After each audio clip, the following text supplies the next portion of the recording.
आदरणीय प्रधानमंत्री जी, आदरणीय संस्कृति मंत्री, समस्त मुख्यमंत्री और कैबिनेट मंत्रीगण, श्रीमती विजय राजे सिंधिया के परिवार से उपस्थित सभी सम्मानित सदस्य एवं अन्य विशिष्ट अतिथिगण, आप सभी का आज इस शुभ अवसर पर हार्दिक स्वागत है।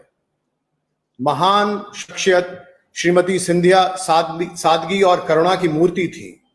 भारतीय राजनीति में उनके अनमोल योगदान को यादगार बनाने के लिए भारत सरकार आज उनके सम्मान में एक स्मृति सिक्का जारी कर रही है। इस अवसर पर संस्कृति राज्य मंत्री आदरणीय श्री प्रहलाद सिंह जी पटेल से आग्रह है कि आप अपने संबोधन के साथ कार्यक्रम का शुभारंभ करें। आदरणीय संस्कृति मंत्री। पूज्य राजमाता विजय राजे सिंधिया जी की जन्म शताब्दी वर्ष के पूर्ण होने के इस शुभ अवसर पर भारत सरकार ने 100 रुपए का स्मृति सिक्का जारी करने का निर्णय लिया था। इस अवसर पर हमारे दूरदर्शी एवं संकल्प के धनी माननीय प्रधानमंत्री जी के द्वारा इस सिक्के के लोकार्पण में अपनी उपस्थिति की स्वीकृति प्रदान की, यह हम सब के लिए गौरव एवं गर्व का क्षण है। मैं माननीय प्रधानमंत्री जी का संस्कृति मंत्रालय एवं मेरी ओर से हार्दिक स्वागत एवं अभिनंदन करता हूँ। देश के राज्यों से 100 से अधिक स्थानों से पूज्य राजमाता साहब का सानिध्य पाने वाले महानुभाव जुड़े हैं।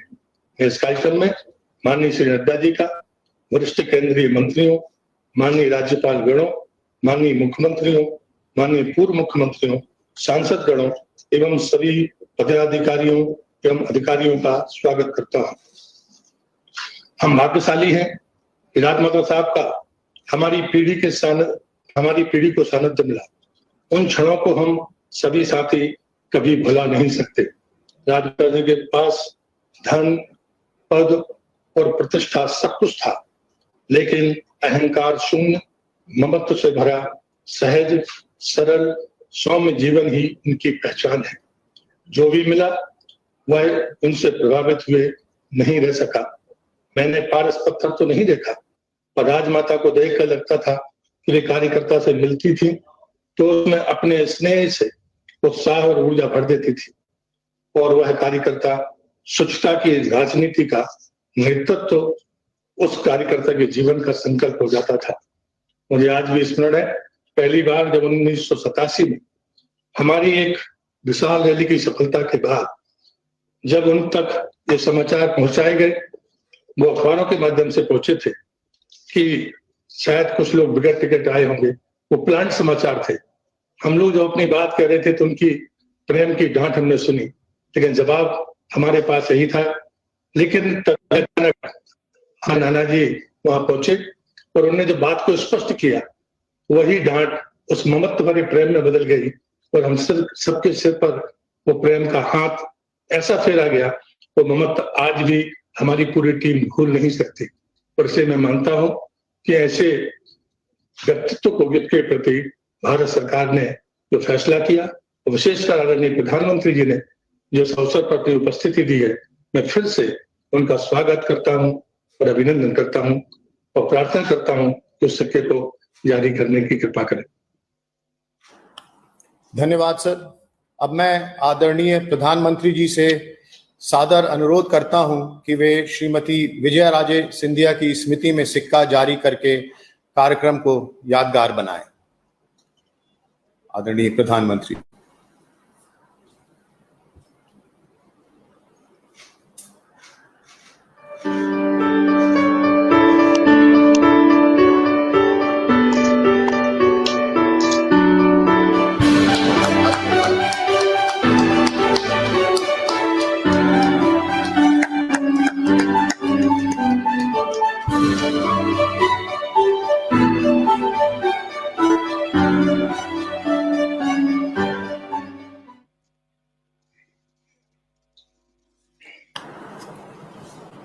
आदरणीय प्रधानमंत्री जी से आग्रह है कि आप इस शुभ अवसर पर अपने अभिभाषण से हम सभी को कृतार्थ करें।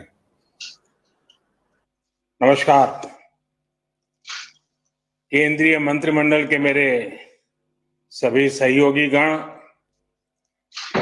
अलग अलग राज्यों के राज्यपाल श्री, मुख्यमंत्रीगण, देश विदेश से जुड़े राजमाता विजया राजे सिंधिया जी के प्रशंसक एवं परिवार के सदस्य, उनके स्नेही और मेरे प्रिय भाइयों और बहनों, आज यहां इस कार्यक्रम में आने से पहले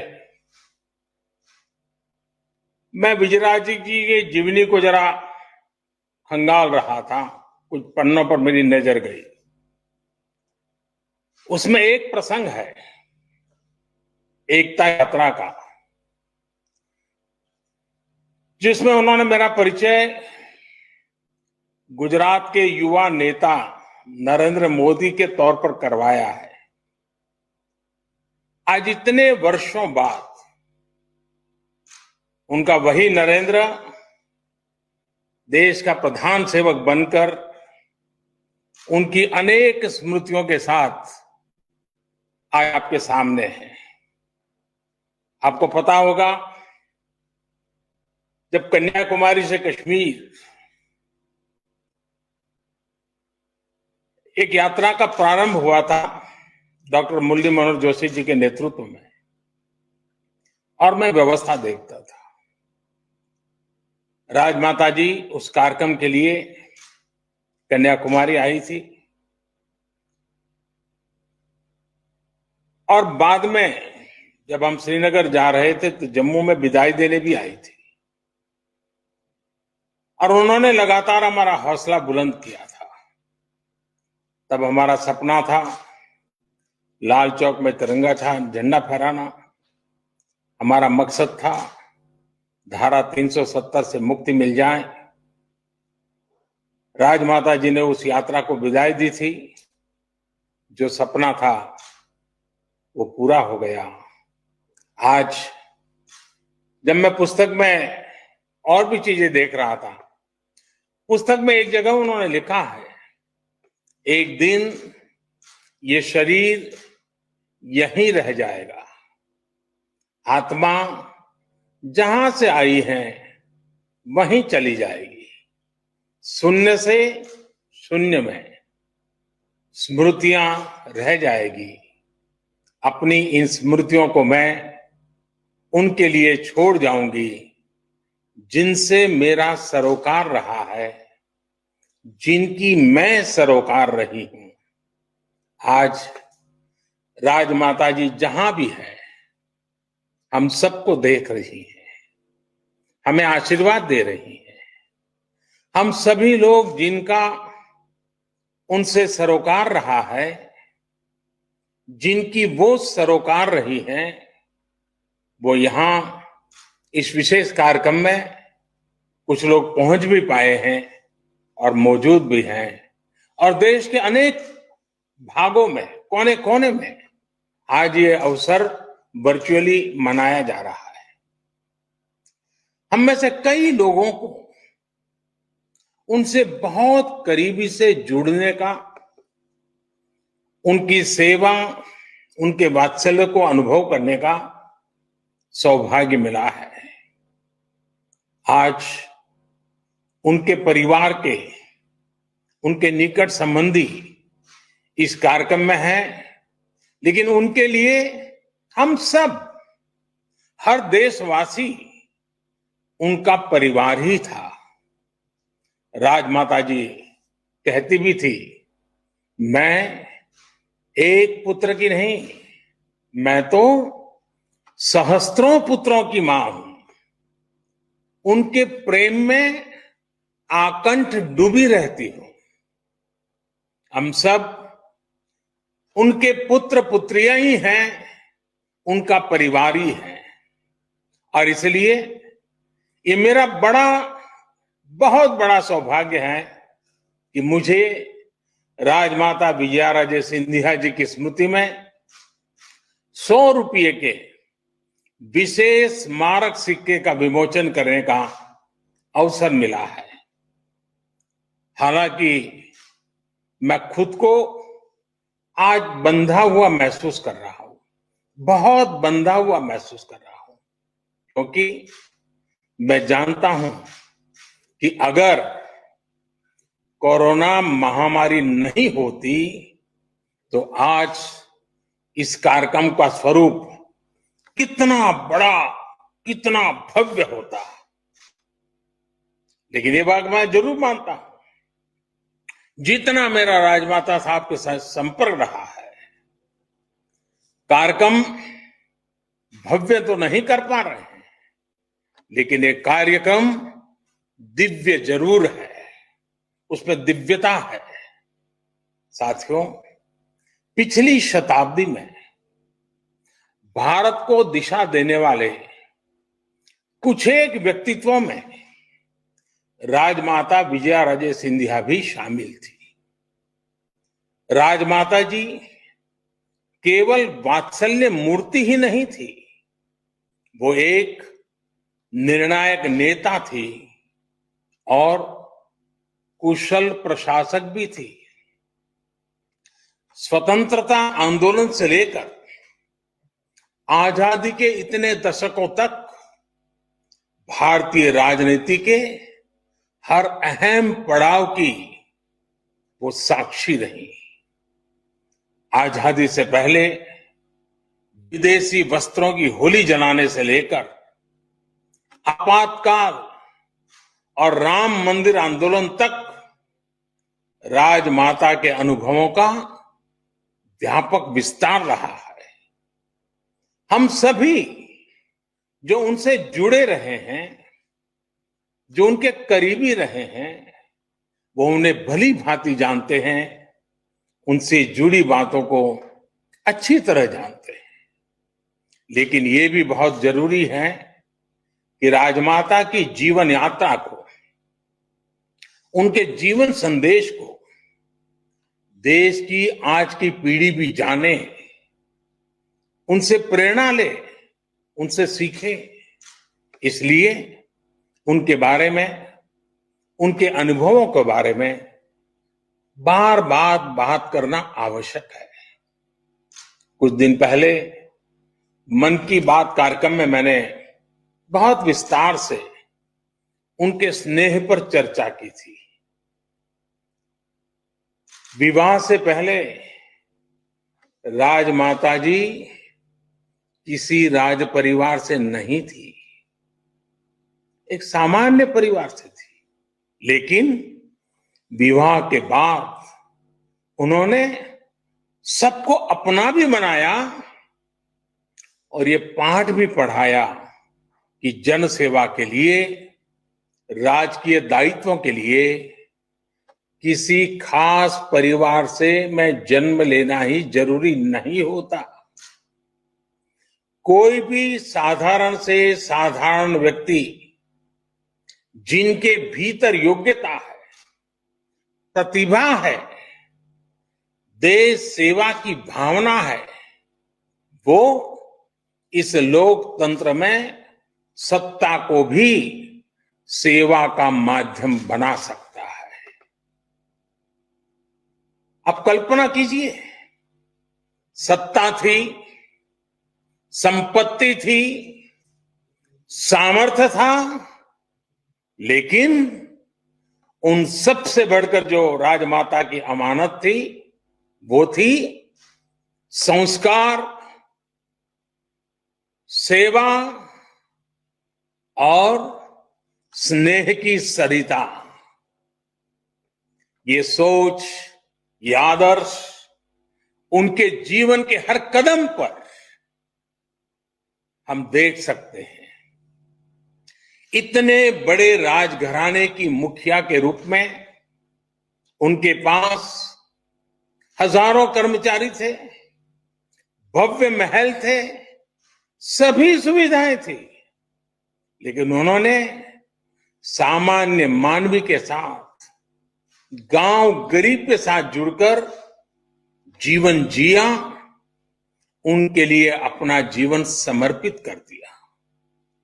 राजमाता ने साबित किया कि जनप्रतिनिधि के लिए राजसत्ता नहीं, जन सेवा सबसे महत्वपूर्ण है।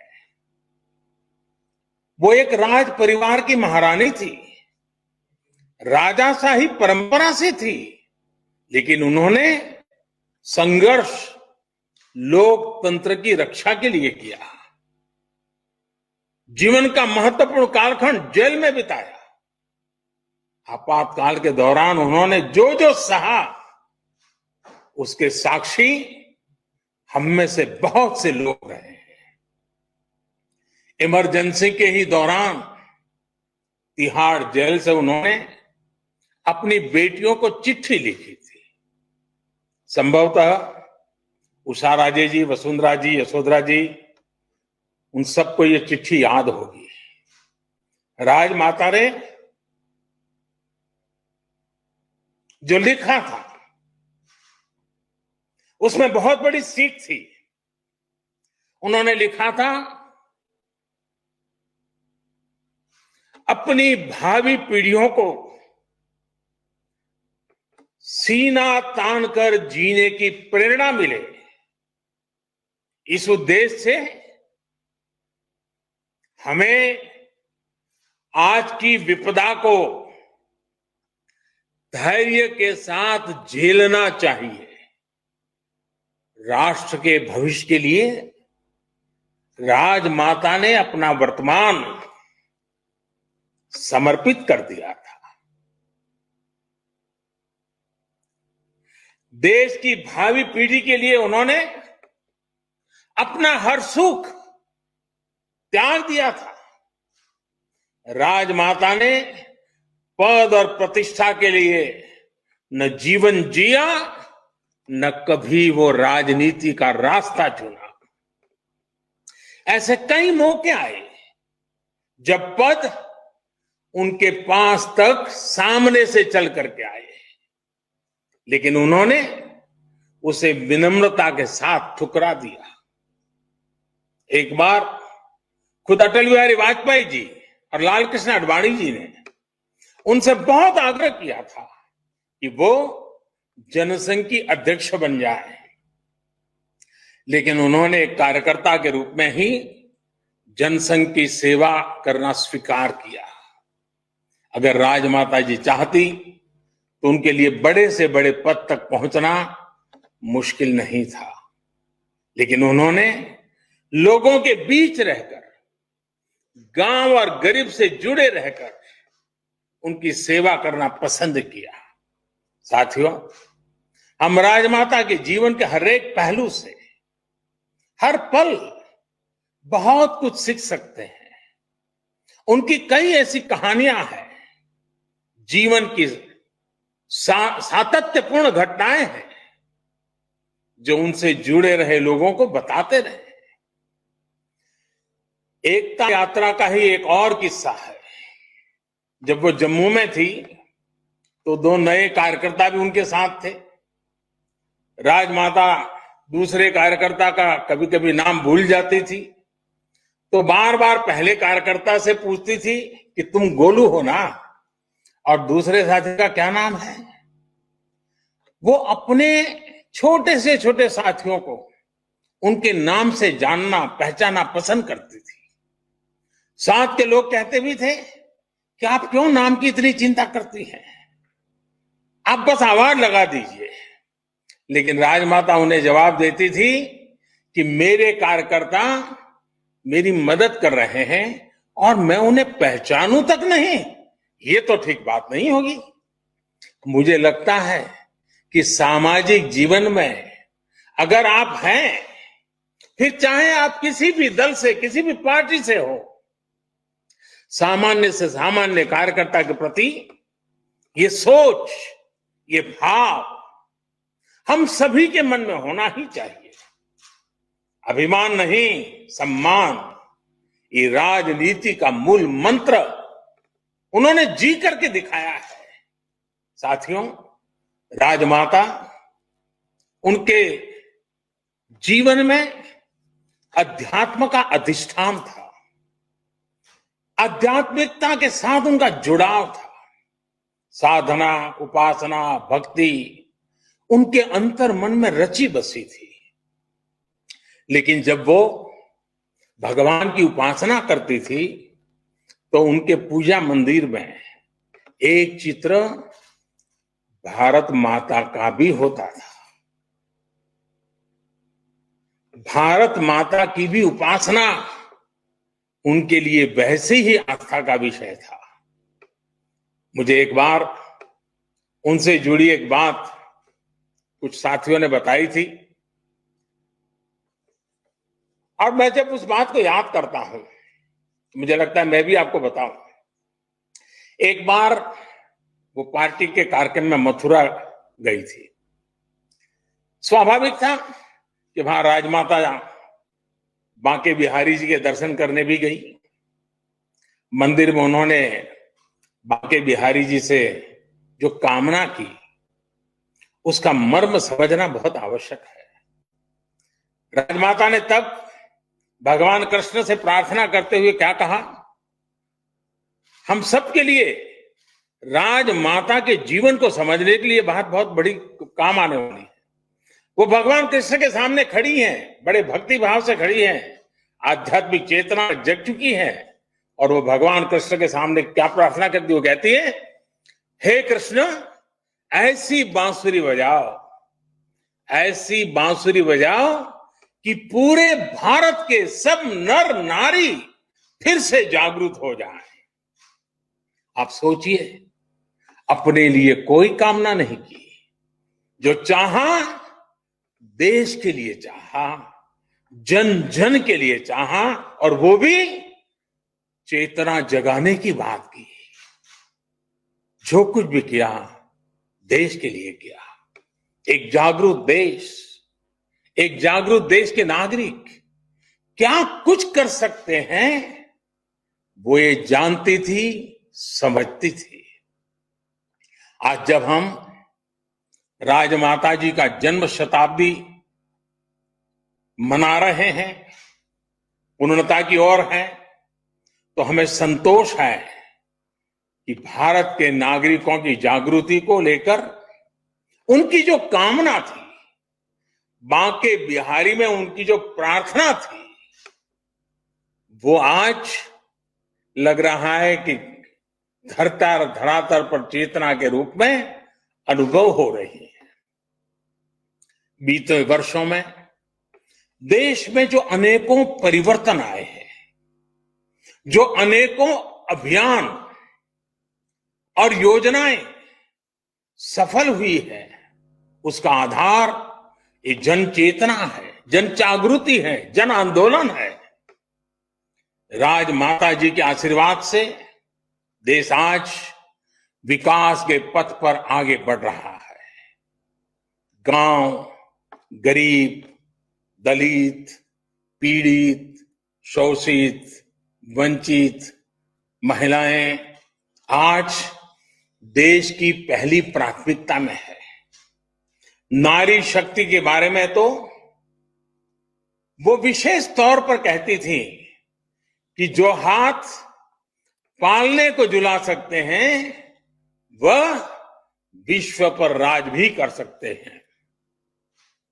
आज भारत की यही नारी शक्ति हर क्षेत्र में आगे बढ़ रही है, देश को आगे बढ़ा रही हैं।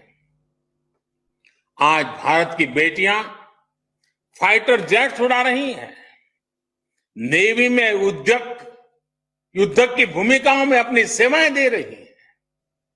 आज 3 तलाक के खिलाफ कानून बनाकर देश ने राजमाता जी की उस सोच को, नारी सशक्तिकरण के उनके प्रयास को और आगे बढ़ाया है। देश की एकता, अखंडता के लिए कश्मीर, भारत की एकता का सपना के लिए उन्होंने जो संघर्ष किया, जो प्रयास किया, उसका परिणाम आज हम देख रहे हैं। आर्टिकल 370 खत्म करके देश ने उनका बहुत बड़ा सपना पूरा किया है। और ये भी कितना अद्भुत संयोग है कि राम जन्मभूमि मंदिर निर्माण के लिए उन्होंने जो संघर्ष किया था, उनकी जन्म शताब्दी के साल में ही उनका ये सपना भी पूरा हुआ है। और जब राम जन्मभूमि की बात निकली है, तो मैं जरूर कहना चाहूंगा कि जब अडवाणी जी सोमनाथ से अयोध्या की यात्रा के लिए चले थे और राजमाता साहब उस कार्यक्रम में रहे, ये हम सबकी भी इच्छा थी और राजमाता जी भी चाहती थी कि ऐसे महत्वपूर्ण अवसर पर उनका होना चाहिए। लेकिन कठिनाई ये थी, उन समय नवरात्रि के पर्व चल रहे थे और राजमाता साहब नवरात्रि में अनुष्ठान करती थी और वो जिस स्थान पर अनुष्ठान करती थी वहां पूरा अनुष्ठान के समय छोड़ती नहीं थी। तो राजमाता साहब से जब मैं बात कर रहा था, उन्होंने कहा देखो भाई मैं तो नहीं आ पाऊंगी लेकिन मुझे आना जरूर है। मैंने कहा रास्ता बताइए। उन्होंने कहा मैं पूरी नवरात्रि के लिए ग्वालियर से निकल करके सोमनाथ जाकर के रहना चाहती हूं और वहीं पूरी नवरात्रि करूंगी और वहीं से जब नवरात्रि के दरमियान ही ये यात्रा का प्रारंभ हो रहा है तो वहीं मैं कार्यक्रम में शरीक हो जाऊंगी। और राजमाता जी का वो उपवास भी बड़ा कठिन रहता था। मैं उस समय नया नया राजनीति में आया था, एक कार्यकर्ता के रूप में व्यवस्थाएं देखता था। मैंने राजमाता साहब की सोमनाथ की व्यवस्था संभाली और वो समय था जब मुझे राजमाता साहब के अति निकट आने का अवसर मिला था और मैंने देखा था कि उस समय उनका पूरी पूजा, पूरा नवरात्रि का उनका अनुष्ठान एक प्रकार से ये अयोध्या रथ यात्रा को और राम मंदिर को समर्पित कर दिया था। उन्होंने सारी चीजें मैं अपनी आंखों से देखी थी। साथियों, राजमाता विजया राजे सिंधिया जी के सपनों को पूरा करने के लिए हम सभी को मिलकर इसी गति से आगे बढ़ना है। सशक्त, सुरक्षित, समृद्ध भारत उनका सपना था। उनके सपनों को हम आत्मनिर्भर भारत प्रेरणा के साथ है, उनका आशीर्वाद हमारे साथ है। इन्हीं शुभकामनाओं के साथ मैं आप सभी का बहुत बहुत धन्यवाद करता हूं और राजमाता साहब ने जिस प्रकार का जीवन जिया है, कल्पना कीजिए आज एक तहसील का अध्यक्ष बन जाता है ना, उसका भी मिजाज क्या बन जाता है। और राजमाता इतने बड़े घराना, इतनी बड़ी सत्ता संपत्ति सबके बाद जिन्होंने उनके निकट का देखा है, क्या नम्रता थी, क्या विवेक था, क्या संस्कार थे, जीवन को प्रेरणा देने वाले। आइए हमारी नई पीढ़ी के साथ इन बातों की चर्चा करें।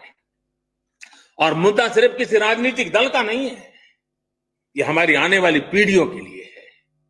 आज भारत सरकार का ये सौभाग्य है कि हमें राजमाता जी के सम्मान में ये सिक्का देश के सामने रखने का अवसर मिला है। मैं फिर एक बार राजमाता जी को आदर पूर्वक नमन करते हुए मेरी वाणी को विराम देता हूं। बहुत बहुत धन्यवाद। बहुत बहुत आभार आदरणीय प्रधानमंत्री जी का, जिन्होंने इस समारोह में आपका इस समारोह में शामिल होने का। सभी सम्मानित जनों का भी हृदय से धन्यवाद करता हूं मैं, जिन्होंने अपना बहुमूल्य समय निकालकर इस समारोह की शोभा बढ़ाने के लिए समय निकाला। बहुत बहुत आभार। नमस्कार।